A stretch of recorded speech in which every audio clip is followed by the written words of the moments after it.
Assalamualaikum warahmatullahi wabarakatuh. Salam sejahtera untuk kita semua. Ya, terima kasih atas kesempatan yang diberikan. Saat ini saya akan memaparkan laporan rancangan aktualisasi saya mengenai penyusunan MOU praktikum untuk optimalisasi pembelajaran pada mata kuliah Fisika Dasar 2, materi listrik statis di Prodi Perminyakan Universitas Patimura.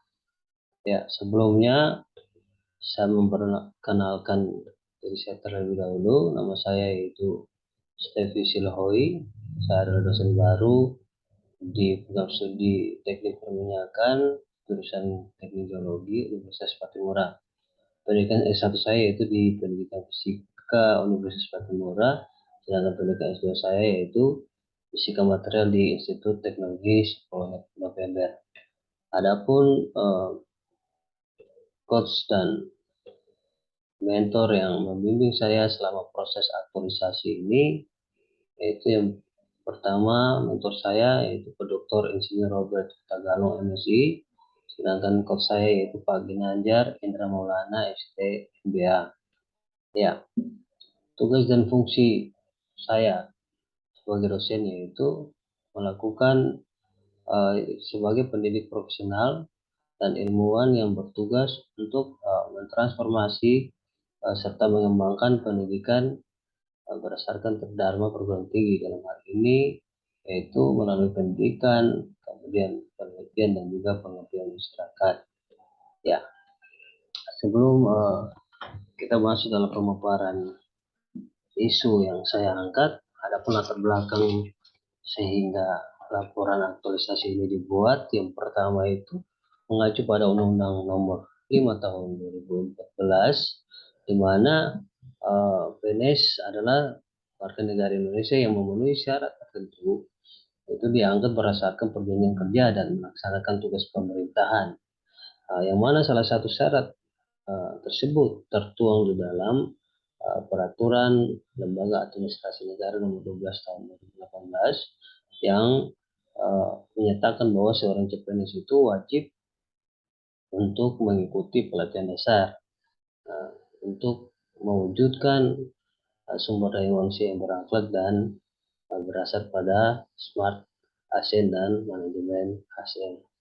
Kemudian terkait dengan latar belakang ini, maka adapun identifikasi isu yang saya lakukan berdasarkan hasil wawancara dan pengamatan selama proses di unit kerja saya, itu ada isu prioritas yang diperoleh berdasarkan hasil analisis, yaitu ditemui adanya kurang optimalnya proses praktikum pada materi fisika statis, listrik statis, mata kuliah fisika dasar 2 pada program studi teknik perminyakan. Oke, selanjutnya sebelum kita masuk pada identifikasi isu, perkenalkan terlebih dahulu unit kerja saya yaitu Universitas Patimura dengan visinya yaitu terwujudnya Universitas Unggul berkarakter berbudaya kepulauan tahun 2035 dengan misi yang terkait dengan isu yang saya angkat, yaitu meningkatkan kualitas sumber daya manusia CWKA yang berbudaya kepulauan dan kemaritiman. Ya, seperti yang saya jelaskan tadi bahwa berdasarkan hasil wawancara dan hasil pengamatan yang saya lakukan, itu terdapat 3 isu yang berkembang yang merupakan isu kontemporer saat ini, yaitu yang pertama kurang optimalnya praktikum fisika dasar 2 materi listrik statis, dimana jika dampak dari jika isu ini tidak diselesaikan, yaitu yang pertama kegiatan praktikum itu akan menjadi tidak optimal, kemudian yang kedua masih tidak paham dengan materi yang diberikan, kemudian yang ketiga efek dari nilai manusia yang rendah itu akan berpengaruh pada aktivitas produksi, yaitu aktivitasnya akan menurun. Kemudian isu yang kedua yaitu kurangnya sosialisasi kepada mahasiswa terkait penelitian bersama antar dosen mahasiswa. Dampak jika isu ini tidak diselesaikan, yaitu yang pertama kurangnya minat mahasiswa untuk melakukan penelitian kolaborasi bersama dosen. Kemudian yang kedua, tidak terbangunnya kerjasama antara mahasiswa dan dosen dalam bidang penelitian. Dan yang ketiga, kurangnya kesempatan mahasiswa untuk mengembangkan diri dalam bidang riset. Kemudian, isu yang terakhir yaitu belum adanya sarana informasi dan publikasi program studi yang konsisten. Dampak jika isu ini tidak diselesaikan yaitu yang pertama, ya, fleksibilitas informasi akan terbatas, kemudian akreditasi dan mutu program studi juga akan menurun. Oke, selanjutnya berdasarkan hasil analisis menggunakan metode AKPK. Metode ini untuk penapisan isu, dan ketiga isu itu dianalisis diperoleh isi prioritas, yaitu pada isu yang pertama yaitu kurang optimalnya praktikum fisika dasar 2 materi statis.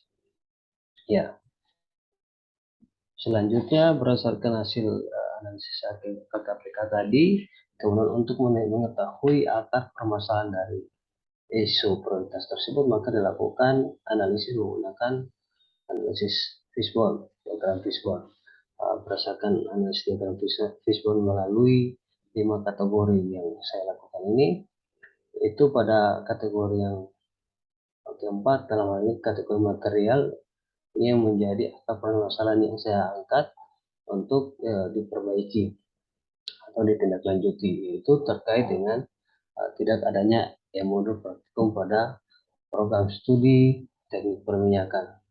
Oleh karena itu diharapkan dengan adanya pembuatan modul praktikum ini, maka dapat menyelesaikan permasalahan yang berkembang pada prodi saat ini. Ya, untuk realisasi dari proses perbaikan terhadap isu tersebut, adapun ada 4 kegiatan yang saya lakukan, yaitu yang pertama melakukan analisis kebutuhan modul praktikum, di mana tahapan kegiatan yang pertama yaitu saya akan melakukan konsultasi dengan tim teaching, dengan ketua program studi dan juga mentor untuk mendapatkan arahan substansial mengenai penggunaan modul praktikum. Kemudian yang kedua, saya akan melakukan pencarian literatur atau studi literatur di perpustakaan atau sumber internet tentang kebutuhan modul praktikum. Kemudian yang ketiga itu saya akan membuat catatan ringkas dari beberapa referensi. Ya, output dari kegiatan pertama ini yaitu adanya tanggapan dari mentor dan tim teaching, kemudian dan ketua program studi juga. Kemudian yang kedua, adanya ringkasan informasi mengenai kebutuhan modul praktikum.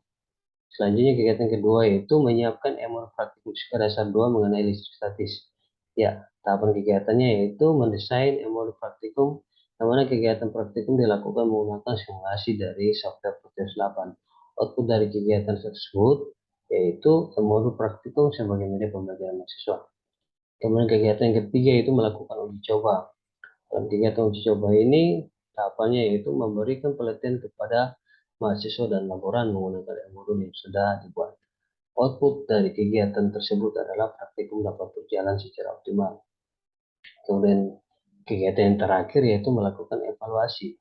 Evaluasi ini akan dilakukan bersama dengan tim teaching, kaprodi dan juga mentor. Output dari kegiatan yang terakhir ini yaitu memperoleh hasil rapat dan juga testimoni dan interview dari stakeholder yang ada. Ya, dalam kegiatan aktualisasi ini, adapun jadwal kegiatannya antara lain, untuk kegiatan pertama ini akan dilakukan pada tanggal 19 Oktober sampai dengan tanggal 31 Oktober. Kemudian untuk kegiatan yang kedua akan dilakukan mulai dari tanggal 1 sampai 14 November 2022. Kemudian kegiatan yang ketiga mulai dari tanggal 15 sampai 18 November 2022. Kemudian kegiatan yang keempat dilakukan tanggal 21 sampai 23 November 2022. Ya, selanjutnya stakeholder yang berperan dalam kegiatan aktualisasi ini dan bagaimana strategi komunikasinya, yaitu yang pertama, stakeholder yang pertama yaitu ketua jurusan, sekretaris jurusan. Strategi komunikasinya yaitu rapat berupa online maupun offline. Kemudian ketua program studi, tim teaching maupun mahasiswa, itu strategi komunikasi sama, yaitu dilakukan melalui rapat online ataupun offline. Ya, selanjutnya adapun identifikasi kendala dan rencana antisipasi dari aktualisasi ini, yang pertama, kendala yang pertama yaitu kesibukan pimpinan jurusan. Antisipasi yang dilakukan yaitu melakukan koordinasi di sela-sela kesibukan, bisa secara langsung maupun by phone. Kemudian kesibukan pimpinan program studi juga bisa dilakukan di sela-sela kesibukan uh, secara langsung maupun by phone. Kemudian kendala yang terakhir yaitu keterbatasan kreativitas desain.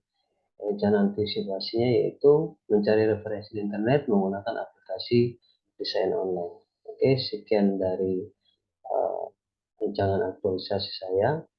Ya, kurang dan lebih saya mohon maaf. Ya, terima kasih.